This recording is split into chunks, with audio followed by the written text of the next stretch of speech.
안녕하십니까, 조영진 변호사입니다. 내일 모레면 설날이죠. 동양에서는 잘 아시다시피 이제 음력설을 설날이라고 합니다. 물론 양력으로 1월 1일도 이제 새해가 밝았지만 또 이제 동양에서는 또 설날이 또 돼야지만 또 새해가 바뀐다고 또 생각하고 있죠.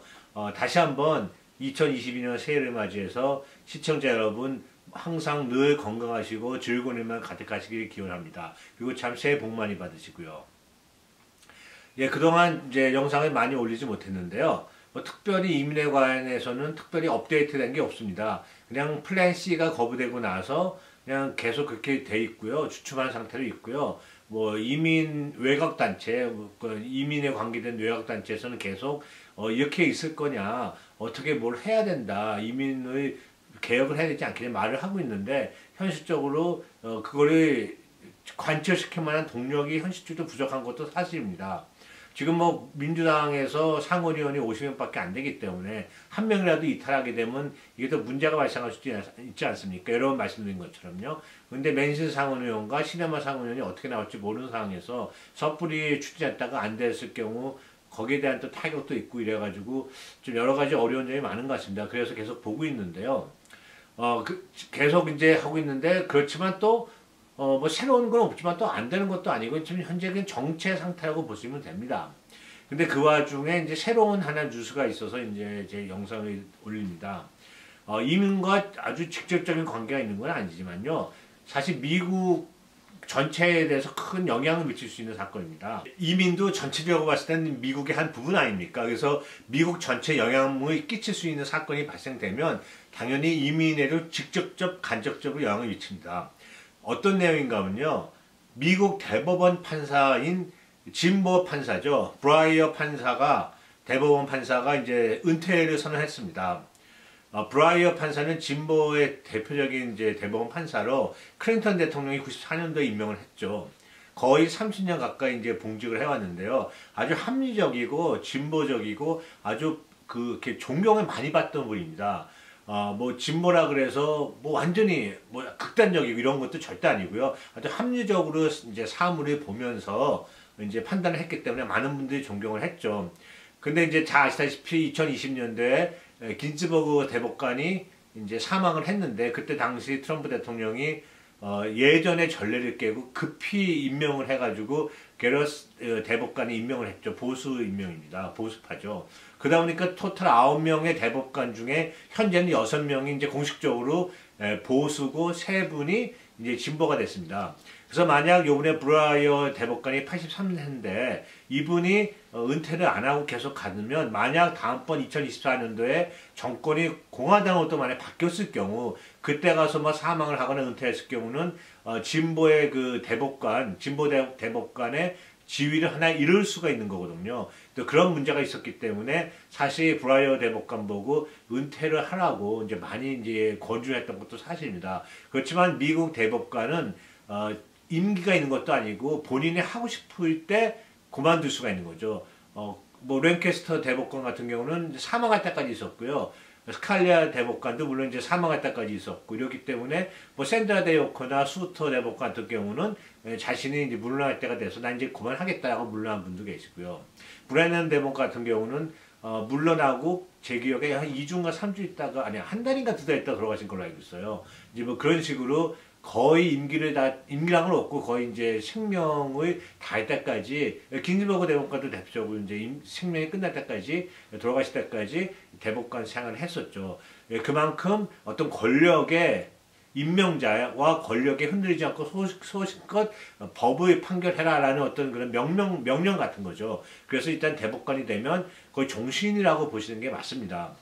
그렇지만 이제 브라이어 대법관 같은 경우는 2024년도에 민주당이 또 정권을 잡는다는 보장이 없으니까 이러다가는 9명 중에 7대2가 되게 되면 너무 한쪽으로 치우치는 게 아니냐 이런 또 불안감이 있어서 브라이어 대법관 보고 은퇴를 하시는 게 어떻겠느냐라고 많은 분들이 권했던 거죠. 자세한 내용은 저희가 알 수가 없고 또 본인이 아닌다면 저희가 어떻게 알 수 있겠습니까만은 여러 가지 이유로 브라이어 대법관이 이제 은퇴하기로 결심한 모양입니다. 그 발표가 되니까 바이든 대통령은 공약 때 했던 거 선거 대통령 유세 선거 때 공약대로 흑인 여자분을 대법관을 임명하겠다라고 이제 공식 선언을 했고 그래서 지금 뭐 워싱턴 주라든지 캘리포니아 주에서 활동하시는 여자 이제 그 법관 판사 중에 한 분이 임명하지 않을까라고 조심스럽게 예측을 하고 있습니다. 사실 그 대법관이 한 명이 바뀌는 게 왜 이렇게 중요한가 하면요. 사실 미국이나 영국은 법 체계가 한국, 독일, 일본과는 다릅니다. 성문법 체계가 아닌 이제 한국, 독일, 일본이 성문법 체계라고 그러죠.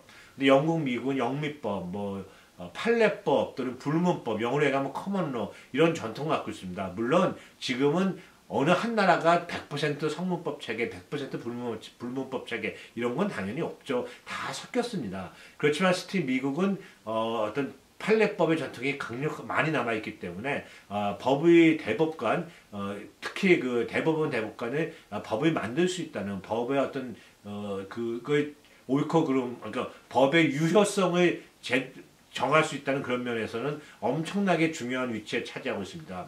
그리고 미국은 어떤 그 판사들이 정치적인 성향을 그대로 내놓고 활동을 많이 합니다. 그게 또 한국과 이제 다른 점이죠. 미국은 그래서 판사들이 나는 내 정치 성향은 진보다 하고 선언을 하고 뭐 판례를 통하던 뭐 인터뷰를 하던 어떤 뭘 하던 그런 식으로 자신은 진보 판사다 또는 뭐 보수 판사다 이런 거에 내놓고 하기 때문에 대통령 입장에서는 진보 대통령이 되면 진보적인 판사를 임명하는 거고 대법관으로요. 뭐 보수적인 대통령이 되면 보수적인 판사를 대법관으로 임명을 하는 거죠. 그래서 혹자는 어떤 정치학자는 미국에서 가장 높은 지위의 정치 집단이 대법원이다. 뭐 이렇게까지 얘기하는 사람이 있죠. 어쩌면 대통령보다 더 큰 힘을 큰 영향력을 미국 전체 사회에 영향력을 발휘할 수도 있다. 이런 얘기를 하는 학자들도 있습니다. 그래서 이제 지금 7명이 6명이 그 보수 대법관이고 3명이 이제 진보 대법관인데 브라이어 대법관이 은퇴하니까 이제 한 명의 또 이제 진보적인 대법관이 그 뒤를 잇겠죠. 아주 빠른 시일 안에 트럼프 대통령이 이제 게러스 대법관이 임명할 때 똑같은 선례가 있으니 아주 빠른 시일 안에 임명을 하겠다고 바이든 대통령이 얘기를 했습니다. 공화당 쪽에서도 반대할 이유가 없는 거죠. 자신들이 2020년도에 이렇게 빨리 했기 때문에요. 예, 그래서 이제 새로운 흑인 여자분의 대법관을 지명한다면 이제 그 진보는 스틸 3분이고 보수는 6명이 됩니다. 근데 판례를 보면 그 보수 6명 분이 항상 다 보수적인 판결을 하는 게 아닙니다. 신기할 정도로 보수인 줄 알고 임명했다가 진보적으로 바꾼 대법원 판사들이 많습니다. 수스터 대법관이 대표적인 케이스였고요. 샌드라 데이 오코너도 레이건 대통령이 임명했는데 처음에는 보수인 줄 알고 임명했다가 보니까 상당히 진보적으로 갖고 나중에는 스윙이라 돼가지고 뭐 진보도 하다가 보수도 하다가 왔다 갔다 많이 스윙했다 그러죠. 이제 스윙적인 이제 그 재판에 많이 판결에 많이 주도를 했습니다.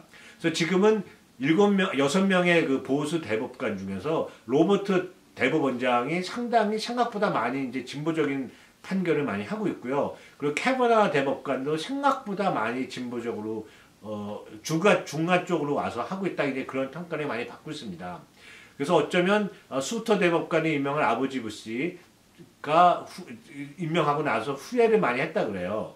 임명을 했더니 알고 보니까 이게 진보적이었다. 뭐 이렇게 또 브라운 옛날에 그런 옛날에 또 아이젠하워가 임명했던 워런 대법원장도 아이젠하워 공화당 대통령 임명을 했는데 임명하고 나니까 완전히 진보로 바뀌어가지고 또 그런 적도 있었고 이러기 때문에 반드시 보수적인 대법관이었다 치더라도 항상 보수적인 목소리를 내는 건 아닙니다. 그리고 또 어떤 분은 뭐 소수민 출신이 항상 진보적일 거다 생각하시는 분도 있는데 전혀 그런 것도 아닙니다. 브레넨 대법관 같은 경우는 아주 진보적인 대법관으로 유명했지만 백인이었고요. 현재 토마스 대법관은 아주 보수적인 대법관인데 지금 흑인입니다. 그러니까 인종하고 상관이 없고요. 그건 본인의 판단입니다. 본인의 어떤 법적인 소신, 철학, 정치적인 생각 이런 게 다 포함돼서 하는 거지 무슨 인종과는 전혀 상관이 없다고 생각하시면 됩니다. 그래서 이 브라이어 대법관이 후임으로 새로운 또 대법관이 진보가 되고 또 로버트 대법원장하고 캐버너 대법관이 만약 진보 쪽으로 스윙을 한다면 이게 왜 중요한가 하면 앞으로 이제 다카에 대해서도 이제 이게 합법적이냐 헌법에 위반하지 않느냐 이런 거에 판결할 수 있는 재판도 남아 있고 그밖에 어떤 여러 가지 이민의 관계에 대해서 대법원이 개입할 수 있는 여지가 많이 있습니다.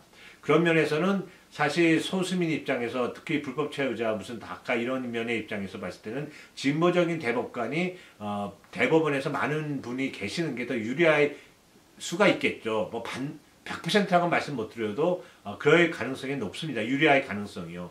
그래서 요번에 브라이어 대법관이 은퇴함으로써 다시 진보적인 이제 대법관이 임명이 될 거고 된다는 면에서는 그 현재 상태를 유지할 수 있다는 면에서 상당히 좀 다행스럽다고도 생각할 수 있습니다. 만약 긴즈버그 대법관처럼 됐다면 6대3에서 7대2가 되게 되면 그건 진짜 보수적인 대법원이 되기 때문에 여러 가지 좀 불리한 점이 있을 수 있지 않을까라는 걱정이 많이 될 수가 있는 거죠. 예, 그렇지만 현재로서는 이제 브라이어 대법관이 은퇴했기 때문에 현재 상태 유지할 수가 있다는 면에서는 다행이라고 생각합니다. 미 정치, 미 사회에 엄청나게 영향을 미치는 미국 대법원입니다. 그래서 이 대법원 판사 한 분이 그만큼 어떤 독립적인 헌법기관이라고 할 수 있을 정도로 아주 중요한 위치를 차지하고 있고요. 그런 분들이 모여서 9분이 모여서 결정내는 판결, 그게 뭐 5대4로 결정됐던 9대0로 결정됐던 그게 엄청나게 우리 사회의 피부에 느낄 수 있게 결정을 해줍니다. 그런 면에서 브라이어 대법관의 요번에 은퇴와 브라이어 대법관의 어떤 후임이 다시 진보 대법관으로 임명될 수 있다는 것은 비록 이민과는 당장 어떻게 볼 때는 지금 당장 직접적인 영향이 없다고 볼 수도 있지만 eventually 다 영향을 미칠 수 있는 그런 큰 나름 사건이라고 생각합니다. 그래서 미국은 정치를 볼 때 물론 대통령의 보는 것도 중요하고 상원의 어떤 움직임, 하원의 활동 이것도 다 중요합니다만은 대법원이 또 어떻게 움직이는지 대법원의 생각이 뭔지를 보는 것도 상당히 중요하다고 생각합니다. 그게 이제 가장 기본적인 이유가 미국이 영국을 포함해서 미국이 판례법, 커먼로의 법체계를 갖고 있는 나라이기 때문입니다. 그래서 어떤 전체적으로 입체적으로 보는 게 중요하고요. 그런 면에서는 계속 미국의 어떤 그런 그 정치, 경제, 사회 모든 걸 이해할 때 있어서 중요한 한 팩터로서 대법원의 어떤 구성 요소, 대법원 판사 한 분 한 분의 대법관 한 분 한 분의 어떤 정치적인 견해 이런 거를 보는 것도 생각해 보는 것도 중요하다고 생각합니다. 예, 오늘 이제 브라이어 대법관이 은퇴하는 것에 대해서 말씀드렸고요. 또 계속 제가 뉴스를 모니터하고 있습니다. 새로운 뉴스가 올라오면 말씀을 드리고요. 또 꼭 이민이 아니더라도 우리가 미국에 살아감에 있어서 중요하다고 생각되는 그런 뉴스가 있으면 또 제가 이 자리에 들어서 말씀드리겠습니다. 시청해 주셔서 감사합니다. 안녕히 계십시오.